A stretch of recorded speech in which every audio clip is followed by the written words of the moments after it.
Hey guys, and welcome to my channel. If you're new, my name is Alexis.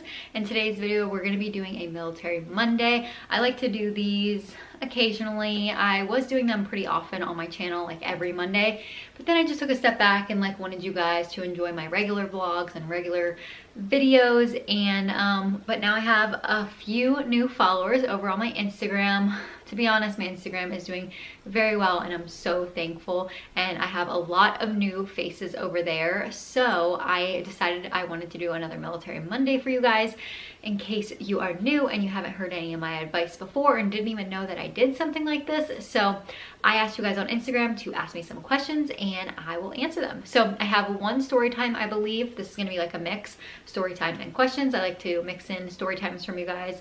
Military spouse story times, I think they are pretty interesting. They can be helpful and definitely relatable. So I'm going to read the story time and also answer some questions. So first we're going to do the questions, then we're going to do the story time. So let's jump into it. If you're new, don't forget to hit the red subscribe button and like this video if you do enjoy, and let's go into the video. Also, I will have a whole playlist listed down below of all of my past Military Mondays, and you can binge watch all those and get all the info if you feel like you need more information about being a military spouse or anything like that. Tips, tricks, all the things, I got you covered in the link in the bio. In the link in the description, I will put a playlist down there that is all my military content. Okay, the first question is pros and cons of short engagement slash married quick and in the military. So I think the pro of that is that you don't spend a lot of money on a huge wedding for everyone else. I have a lot of pros because I personally did not have a large wedding. I think it's kind of like a young mindset to have a big wedding and all the things. I mean, if you have the financial aspect of it, then you do you, boo-boo. But as far as now, even still now, I don't wish that I had a real wedding. I had a real wedding, but I don't wish that I had like a wedding, you know, a whole thing. I do wish I had like a little ceremony with friends afterwards, but I don't care that I didn't have a full-on wedding. So the pro, I would say, is you didn't spend a lot of money. The engagement, it's just like a lot of hype. It's all hype. It's all like this whole like what others think. It has nothing to do with you and your partner. I mean, I think the long engagement, as far as, you know, if you guys haven't been together for a long time, getting to know each other, seeing if like maybe sometimes people like move in at that time. I'm mixing the pros and the cons at this point, but you get the gist. Like if you guys were to not live together before being engaged and then you moved in together, then you'd be able to like see what it'd be like to be married, you know, how this person handles that and puts their laundry on the floor and doesn't clean it up, and see if that's something that you want to take on as being married. So I feel like there's a lot of pros and cons. I think with a pro with the long engagement is getting to know each other better, but other than that, I really don't see any other pro. You know, getting married and engaged quickly. I was engaged for 3 days and married, and that was it. And I don't regret it because I feel like when you do a whole shebang, it's for everybody else and not just you. So those are my thoughts about it. I know I was all over the place and I didn't say pros, cons, but you guys get what I'm saying. Obviously, I'm more for the smaller, more intimate wedding if you can do that. If you have the financial means and you want to, or you have a large family and you want to have a big wedding, then you do that. But I personally think that a short engagement, especially if you've been together for a really long time and he's joining the service or she's joining the service and you want to live with each other, then a short engagement and a quick marriage is pretty normal for becoming a military spouse. Fiance and I don't know if it is best to wait to get married or before he leaves for basic. So if you already plan on getting married when he gets back from basic, if you have time and you feel like you want to do it, I recommend honestly getting married before he goes to basic, because while he's in basic he'll also get BAH, and so you'll be able to like have some pay if you're renting, or you can just save that money and use it once you guys move. So I wish my husband and I got married before he left for basic, because we'd be able to pocket and save some of that money, because I was living with my mom, so that would have been really good. So that's one pro, especially if you have kids. That will help with like, you know, daycare, or it'll help with diapers or whatever it is. And so that's why I feel like getting married before basic. If you already plan on getting married after, honestly, what's the point of waiting? You're waiting on them to finish basic for 4 months when you could, and not get married, to then just get married anyway. I would just pocket the money for that 4 months and call it a day. All right, sorry guys, I had to delete some storage off of my camera. I feel like I'm always having to do that. But anyway, back to the question. So I honestly think if you plan on getting married anyway, I think you should just do it before you leave for basic if you feel like you have the time and all that stuff. It's really simple. You just go to the courthouse and get married, unless you plan on having like a whole shebang. That's a different story, but I recommend if you plan on doing it anyway after he comes back from basic, then I would just do it so that way you can pocket some of that money. Your first duty station, how long does it take to get your first duty station, new military mom? Normally a couple weeks before you graduate basic, you know, like probably 2 weeks I think before you finish basic and AIT is normally when you know and you find out. So that is normally when you know. So that is exciting. I'm excited for you, and I hope that your daughter or your son gets to go wherever they really want to go. How do you organize, decorate your new house first time moving out?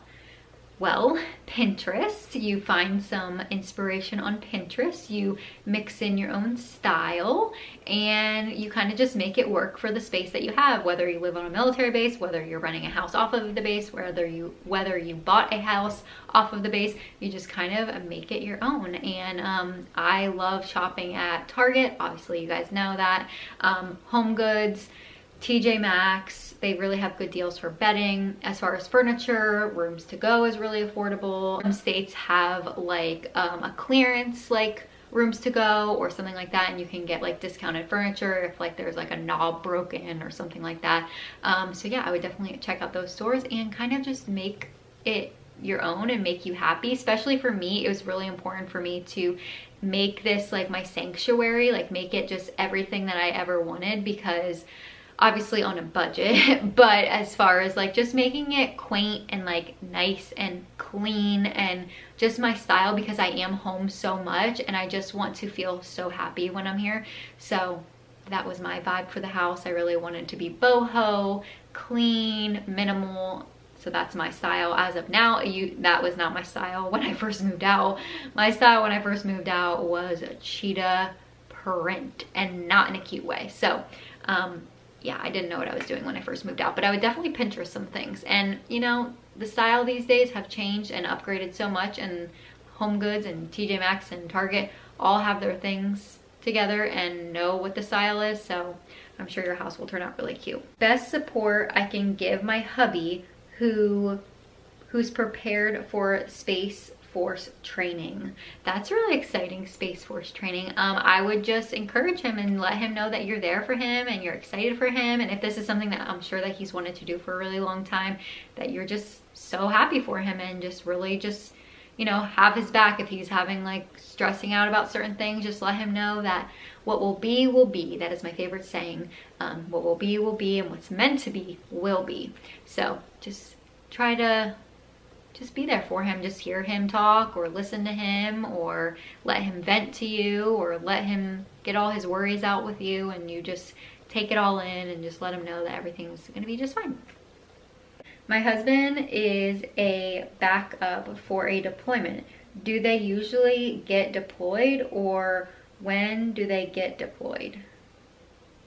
Huh, that's interesting. So I think that's kind of up in the air and hard to say, because I think how he would probably be put in the mix is if someone was really injured or someone got really sick, then I think that's when your husband would be pulled to deploy. So I honestly cannot say. I don't think anybody, even if I asked my husband, he'd probably say the same thing.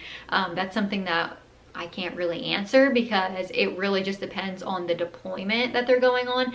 Deployments nowadays are not as how they used to be. I mean, obviously some can get like combat-y, but it's really not as bad as a lot of people think. People think that their husbands and wives and all the things are going out to war.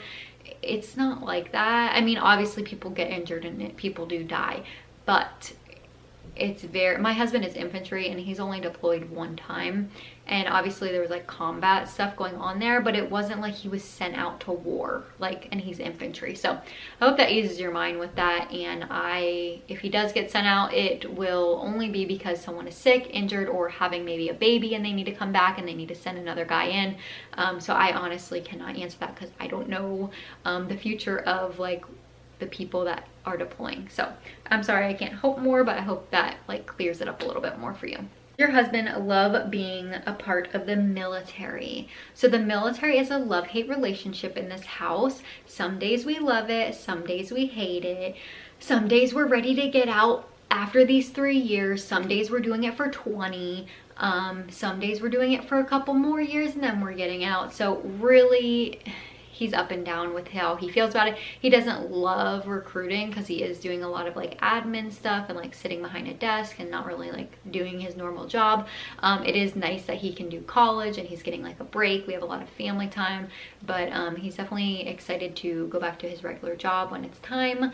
And I don't see him getting out. I think we'll be in for the 20 and that'll be that. And I'm not mad about it because obviously I hate that the military is so up and down, but I do like the financial like comfort, like knowing that you're always during all this peace stuff, you know, the C word that just happened. Obviously we knew that he wasn't going to lose his job or anything like that. So I really like that. I really like our, you know, our insurance and stuff like that. So I'm comfortable with him staying in for the 20 years. He changes his mind pretty much daily, so I honestly can't answer that either. If your husband came down on orders for Korea, would you stay or would you go for the 2 years? So if you don't know, if your spouse comes up on orders for Korea, you can choose to, if you're a family, you can choose to not go and they only have to go for 1 year. But if you're a family and you choose to go with your spouse, then you all have to stay for the 2 years. And it's so funny that you asked me this because we were just talking about this. We kind of had the I'm gonna give you a long-winded answer, but we kind of had the thought that after this duty station, because he's doing a broadening assignment, that we would get to pick our duty station next, but it's looking probably like the military is going to be choosing for us. And there's a couple options of where we could go in the States because of certain schools he has under him and stuff like that. So we could go certain places in the States, but Korea, it could be something that could be there. And I was just telling him that if he went there, I would not be going with him. And the kids and I would be moving to Florida, and his dad has a house there, so maybe we would stay in the house there because his dad doesn't live in that house, or I would rent something where I'd live with my mom or something and pocket that money because I'm not going to Korea. I have a friend that has been to Korea and it seems great and all that stuff, but just the air quality and it's just not my scene. I can't see myself there, so no, I would not be going to Korea with him. He would be going there by himself for a year. That would be really sad for us to not have him for a year, but also I don't think I would go. But never say never, because who knows, but I honestly don't think that I want to go. I'd rather stay in the States with family and just pocket the money and kind of keep my kids in. I guess it's good to like broaden your kids' horizons as far as culture, but I'm just like more comfortable with them staying in the States and like learning things in the States. But that's just my personal opinion, so no, I don't think I would go with him. How did you meet your husband? So I actually am gonna put a card here. I think it's over here, or maybe it's over here. I think it's over here though.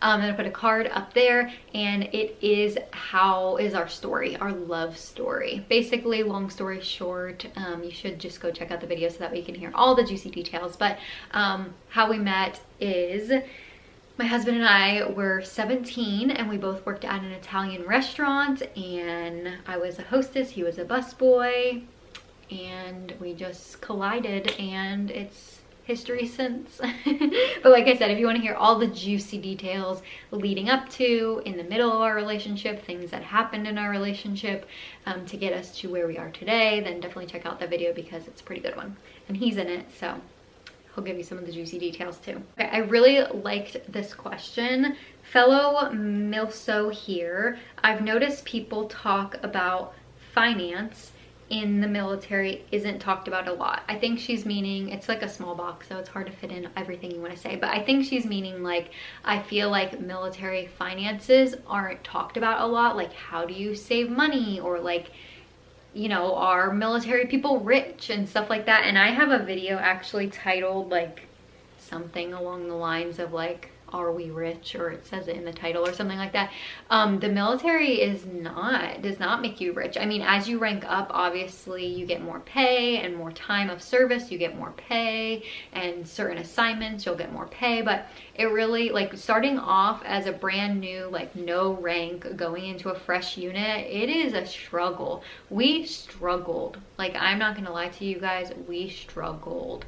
And we had a baby 6 months after, like, well, I got pregnant. We didn't have a baby. I got pregnant 6 months after we moved to our first duty station, and then had a baby 9 months later. And Colorado for us was just a complete struggle. We were just barely hanging on by a thread. So if you feel like you're like that, don't you worry. And you see my life and you're like, wow, how can she do this? Or how can she do that? Like, girl, it takes time, it takes saving, it takes learning, because you have to learn how to like juggle your finances. You have to learn how to live off one income, if that's the case for you, like it is for me or us. How to like pay for things, and if you have a baby, how to like pay for that. We used WIC when we first, I mean, we used WIC all the way, even in Georgia. We were on WIC. So if you are a new mom or about to be a new mom, like even if you're pregnant, you should look for the WIC in your area and really sign up for that. I highly recommend it. We got Victoria's formula on WIC, and we could never have afforded what she needed. She was very lactose, and she needed basically the lobster of formula. It was like $23 for like the little can, and WIC paid for it. They gave us like 8 cans a month or something crazy. It was amazing. So I highly recommend getting on WIC, because you'll get fruits and vegetables and milk and yogurt and egg. Actually, I don't know if you get eggs, but actually, yeah, you do get eggs and stuff like that. So even if you don't think you're low income, if you're a one income household, especially in the military, and you're newer, like I'd say rank nothing to E4, like you qualify. So I would definitely try it out and see if you qualify, because you probably will. This one kind of goes hand in hand with the question that I just answered. I was wondering if you could talk about military and budgeting when you first join. Me and my husband were dual military at one point, and when I got out, we went on one income. It was a shock, money managing, and when you're lower enlisted, it isn't talked about much. And I totally agree. I feel like people make it out to be like you have so much money or something when you're like in the military, when that's not true, especially if you have like a car payment, especially if you have kids, especially if you have like debt acquired. It definitely is not a lot of money, and it is definitely hard. So I would, what we did is we write out all of, we've always done this, write out all of your bills and all of your expenses and the dates that they're due.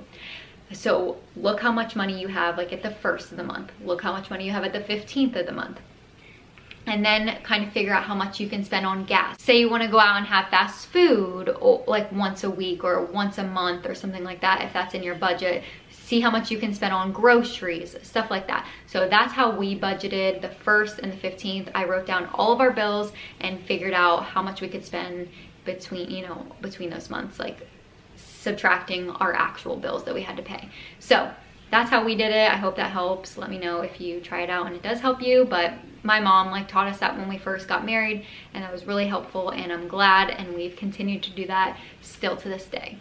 Okay, here's my question for Military Monday. Sorry, 2-parter question. Why at FRG meetings, when you're an officer spouse, why does everyone ignore you and don't speak to you in general?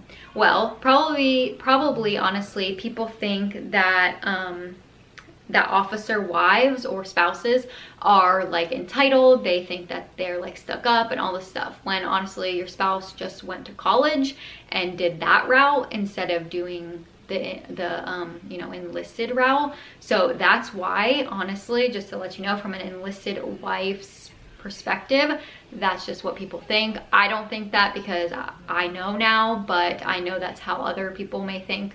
So that's why, unfortunately. And this is coming from Enlisted. My company doesn't have an officer spouse. All the officers are single or divorced, and other things is why do they expect you to come and then get mad when you don't show up, but spouses with kids are able to get out of it. So honestly, if you don't want to go to a FRG meeting, don't go to FRG meeting. Who cares what people have to say? I can't really understand in this if you were an enlisted spouse or a officer wife's spouse or officer spouse. I can't really tell from what you're saying. Let me read it one more time. Or if you're an officer spouse, it sounds like you're an officer spouse, but all the other officers in the company are divorced or single, and you're the only officer wife, or yeah, officer wife. So I don't know why they act like that. I mean, I think they just think that you're stuck up, which you're not, I'm sure. And they just think that you think that you're better than everyone. The thing is with people is there's so much people think in their head, and then they just make it up, and it's not even true. So I would just try to be your own authentic bubbly. If you're bubbly or quiet, if you're whoever you are, just continue to do that, and don't try to pave the way for anybody. You do you, and kind of whatever. If people don't want to talk to you, doesn't matter, who cares? If people want to be rude, that's their own problem. But honestly, I wouldn't sweat it. And if you don't want to go to the meetings, don't go to the meetings. If you're an officer wife and they're trying to make you like the FRG leader, because normally an officer's wife is the FRG leader. So if they're trying to do that to you, I would take it. I had so much fun when I was FRG leader, and I really enjoyed it. And then that way those enlisted wives or spouses will realize that you're not this stuck up, you know what, that people think. So honestly, take it with a grain of salt. You'll probably only know them for like 3 years, and then you'll move on with your life. So I really wouldn't sweat it. But I don't know why they expect certain people to come and certain people to not. But I would just do what makes you happy and what makes your mental health happy. The next question is, any safety tips while my husband is deployed? So I was thinking about this, and I would just like, you know, have some friends. If you're, you know, on a military base or near a military base, I would, you know, have some friends that you keep in contact with, just in case God forbid, anything were to happen. I really recommend like a security system, whether it be like the Echo or ADT or the Ring, anything like that, just so that way you have some like peace of mind. If you're like not living on a military base, even if you are living on a military base, I would still get something like that. But that would just be my best advice. Obviously, don't like share your location on like Facebook or anything like that. That's obviously a no-brainer. But just stuff like that. Keep in contact like with family, FaceTime them.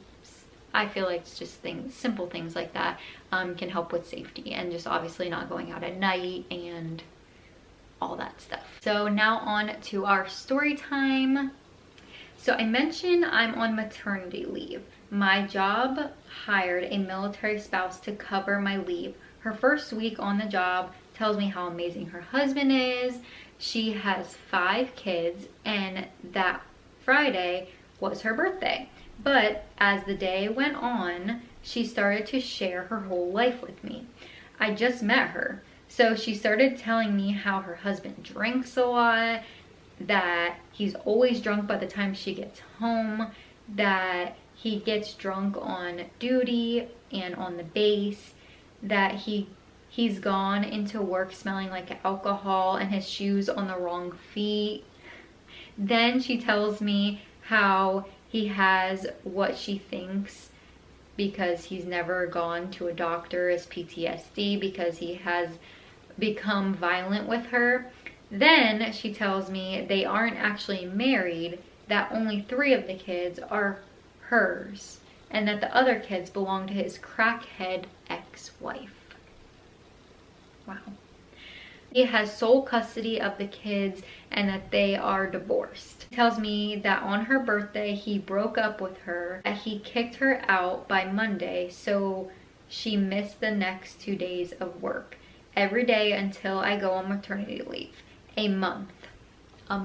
The girl didn't go to work for a month. And she was supposed to be covering. Like, she was supposed to be the one that takes over when she goes on maternity leave. Okay? She has a new drama to tell me about how he's mistreating her and how she can't sleep, how she has to miss work, and she kept asking for advice and telling everyone at work about her problems. All for me to find out later that she cries her eyes out at work, but he picks her up every day for lunch. He also brings her to and from work daily, and they are actually still together, and none of the above actually happened. He's actually a nice guy. He's also retired from the military.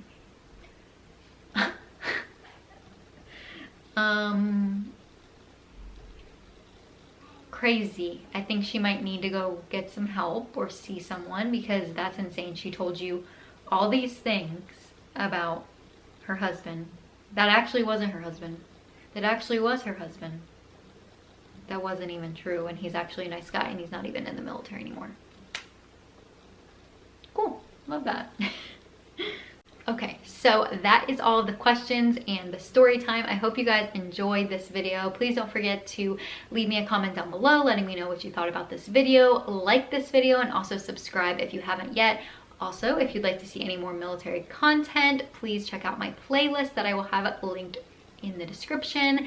And I will catch you guys in my next one. Thank you so much for watching, and I will see you guys next time.